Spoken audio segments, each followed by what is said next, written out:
तो hello dear student, कैसे हो? उम्मीद करते हैं कि आप अच्छे नहीं बल्कि बहुत ही अच्छे होंगे, खुश होंगे। इस वीडियो में हम क्लास 10 एक चैप्टर है गुड्स एंड सर्विस। क्या चैप्टर? गुड्स एंड सर्विस नाम का एक चैप्टर है। Okay, goods and service. इस चैप्टर का मतलब GST, goods and service tax. Okay, तो ये जो goods and service tax chapter है, जीएसटी चैप्टर है, इस चैप्टर का जो एक्सरसाइज है, ठीक है, एक्सरसाइज किस किताब से लेंगे? एम.एल. अग्रवाल साहब का किताब है, ठीक है। उस किताब से हम जो भी एक्सरसाइज है उसको प्रैक्टिस करने वाला है। ओके, तो पहला जो सवाल है, सवाल नंबर 1, क्या बता है? एक बार सबसे पहले पढ़ लेते हैं। An article is mark at ₹15,000। Okay, a dealer sells it to a consumer at 10% profit. If the rate of GST is 12%, find। मतलब इतना दूर तक हमने एक बार पढ़ लिया। क्या समझा? एक बार अपने भाषा में, अपना लैंग्वेज में देख लेते हैं। ओके, एक आर्टिकल जो जिसका मार्क प्राइस है 15,000 और एक डीलर ने एक कंज्यूमर को बेचा, वही आर्टिकल प्रॉफिट कितना परसेंटेज लिया? 10% प्रॉफिट लिया। ओके, अगर 12% जीएसटी है तो हमें क्या क्या निर्णय करना होगा, क्या क्या डिटरमाइन करना होगा, एक बार देख लेते हैं। पहला सवाल बताया, the selling price of the article, bracket में लिखा हुआ है एक्सक्लूडिंग टैक्स, मतलब टैक्स को छोड़ के जो कीमत होगा उसको बताना है, पहला सवाल।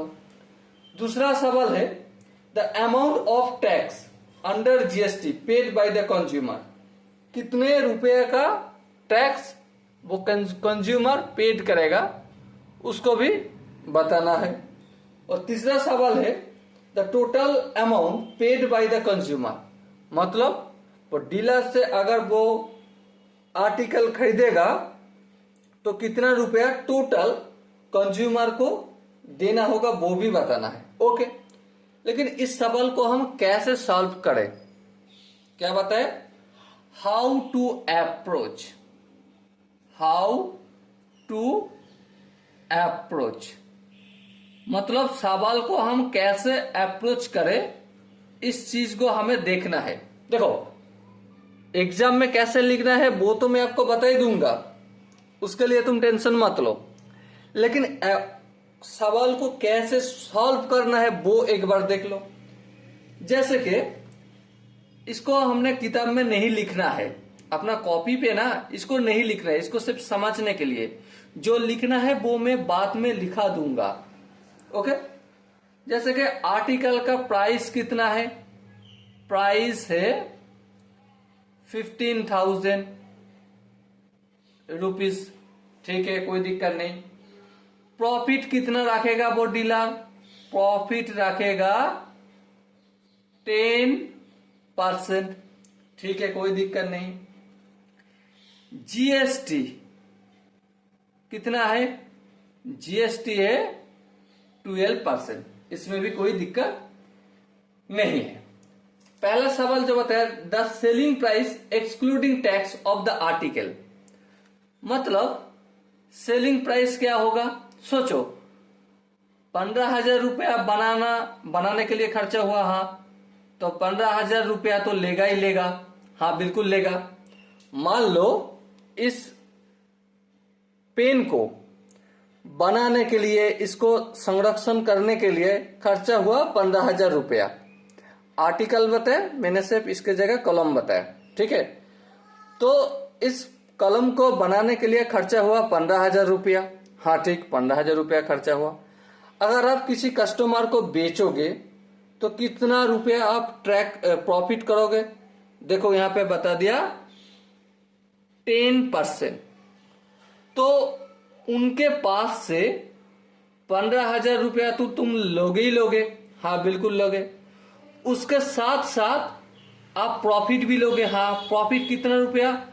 15,000 का 10%। हाँ बिल्कुल। तो ये जो प्राइस है, ये कौन सा प्राइस? कंज्यूमर खरीदेगा लेकिन टैक्स को छोड़ के। तो यहां पे कैलकुलेशन करें तो कितना हो गया? ऐसे 15,000 प्लस 15,000 इंटू 10/100, 15,000 इंटू 10/100। कैलकुलेशन करके जो भी होगा इसको यहां पे लिख देना है। और ये जो प्राइस होगा सेलिंग प्राइस, लेकिन इस प्राइस में कौन इंक्लूड नहीं है? Excluding tax. Okay, I hope आपके थोड़ा बहुत समझ में आए होंगे। दूसरा क्या सवाल बताया? The amount of tax under GST paid by the customer. मतलब ये जो कंज्यूमर है, जो कस्टमर है ना, वो कितना रुपया टैक्स के तौर पे देगा? सोचो, ध्यान से सोचो। सबसे पहले एक चीज समझो कि 15,000 रुपया इसके ऊपर तो टैक्स देना ही पड़ेगा, बिल्कुल। और 15,000 का 10% जो प्रॉफिट है, ये कौन सा रुपया है? ये हमारा प्रॉफिट है। हाँ बिल्कुल प्रॉफिट है। तो प्रॉफिट का भी टैक्स देगा। कौन देगा? कंज्यूमर देगा। तो इस दोनों को जो करके जो होगा, यहां पे बादल बना के लिखा, उसका मैं बादल लिख देता हूं यहां पे। उसका कितना परसेंट? देखो यहां पे बता दिया 12%, मैंने कर दिया 12%। ये होगा क्या? जीएसटी के तौर पे देगा। कौन देगा? कंज्यूमर देगा। ये दूसरा सवाल का आंसर होगा। आई होप आपको थोड़ा बहुत समझ में आया होगा। अगर ना आए है तो वीडियो को दोबारा थोड़ा सा बैक करके आप एक बार समझ लीजिए। ओके, तीसरा सवाल है total amount paid by the consumer. सबसे पहले देखो, टोटल अमाउंट पेड कौन करेगा? कंज्यूमर पे करेगा। हाँ, कंज्यूमर को कौन कौन सा पैसा पे करना होगा? सबसे पहले ये जो बनाने का खर्चा है और प्रॉफिट, इसको भी पे करना होगा कंज्यूमर को, बिल्कुल पे करना होगा। उसके साथ साथ जीएसटी जो 12% है उसको भी पे करना होगा। तो मतलब यहां पे बादल लिख देता हूं, प्लस ये जो 12% जीएसटी है उसको भी पे करना होगा। ये होगा क्या? Total amount paid by consumer या फिर कस्टमर। ओके, मैंने थोड़ा सा रूपरेखा हाउ टू अप्रोच करना है, कैसे अप्रोच करना है, उसको मैंने थोड़ा बहुत समझाने का कोशिश किया। लेकिन सवाल को हल करने के लिए ऐसे कर दोगे तो एग्जाम में अगर नंबर मिल सकते हैं या फिर ना भी मिल सकते हैं, या फिर नंबर आपका कट जाएगा। तो कैसे फुल मार्क्स लेने के लिए करना होगा, तो चलो एक बार लिख लिख के कर लेते हैं। ठीक है, जैसे कि देखो सॉल्यूशन, सबसे पहले तो सॉल्यूशन लिखना ही है। हाँ बिल्कुल सॉल्यूशन लिखना है। पहला सवाल क्या था? पहला सवाल था the selling price excluding tax of the article क्या है। तो इस सवाल का जवाब करने के लिए मुझे क्या करना होगा? The mark price of the article, of the article कितना है? देखो किताब में लिख दिया है कितना, 15,000। मैंने भी लिख देता हूं 15,000। ओके, दूसरा क्या है, व्हेन सोल्ड, जब इसको बेचा जाएगा एट कितना percent profit, 10% of profit, 10% profit में बेचा जाएगा।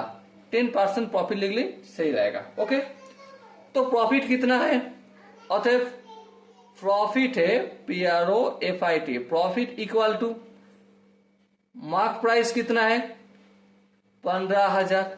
हाँ, 15,000 का कितना 10%, मैंने 10% कर दिया। इसको अगर कैलकुलेशन करें तो कितना होगा, 15,000 इंटू 10 अपॉन 100। A0 घूमने चला जाएगा, A0 और इस 0 को घूमने भेज दो तो कितना हुआ, 1500 रुपया हुआ। ओके, तो यहां पे पहला सवाल का जो जवाब आएगा, दाज ऐसे सेलिंग प्राइस ब्रैकेट में क्या लिखना होगा, excluding tax of the article कितना है। सबसे पहले 15,000 तो लिखना है, इसको बनाने के लिए, उसे पे रखने के लिए खर्चा हुआ 15,000 प्लस प्रॉफिट कितना है 15,000 का 10% कितना हुआ 1500, और यहाँ पे मैंने 1500 भी लिख दिया। इसको इन दोनों को अगर जोड़ करें, एडिशन करें तो कितना होगा 16,500 रुपया। क्लियर, समझ में आया? आई होप आपको थोड़ा बहुत समझ में आ चुके होंगे। चलो नेक्स्ट, दूसरा जो सवाल पूछा था उसको हल करते हैं। दूसरा सवाल बताता, the amount of tax under GST paid by the consumer, मतलब कंज्यूमर कितना अमाउंट का टैक्स देगा अंडर GST, वो बताना है। देखो टैक्स कितने का देगा, 16,500 इस रुपए का टैक्स देगा। ठीक है, तो हम आंसर क्या लिखेंगे, सबसे पहले the rate of GST, the rate of GST equal is लिखो या फिर इक्वल टू लिखो, कोई दिक्कत नहीं, इज 12%। ओके, दाज इसलिए द अमाउंट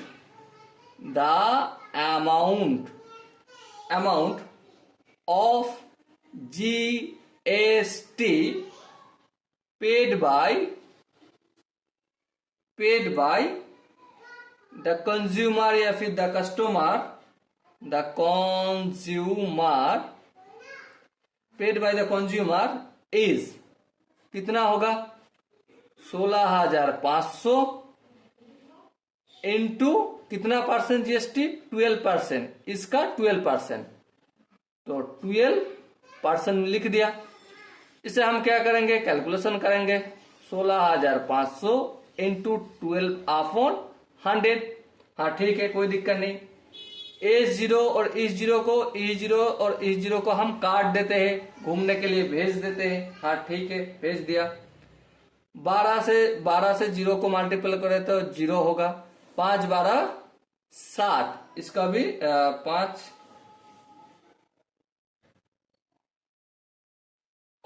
1 मिनट रुको, 16,500 हुआ, यहाँ पे 1 0 ज्यादा हो गया है। ठीक है, तो यहाँ पे A0 नहीं होगा।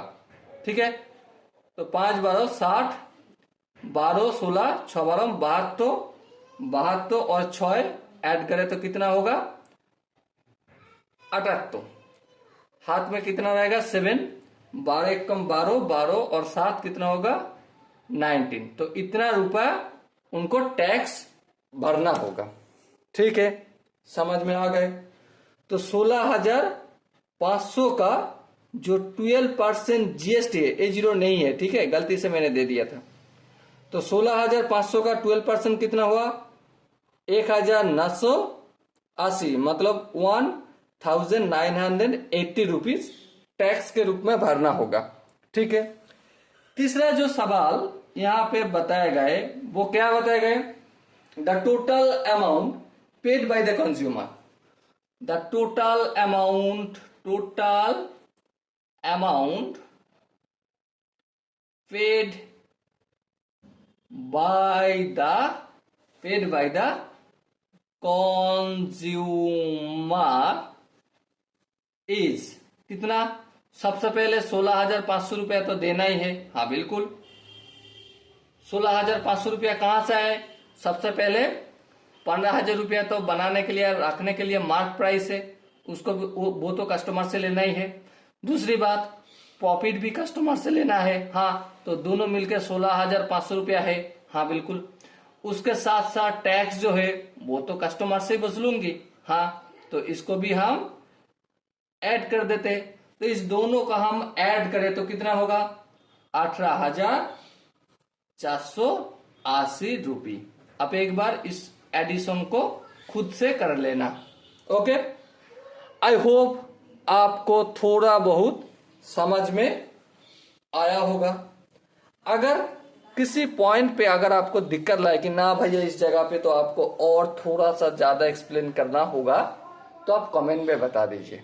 ओके, और चैनल को सब्सक्राइब करके रखें, क्योंकि अगला वीडियो इसी चैनल पे आपको सबसे पहले पहुंचेगा।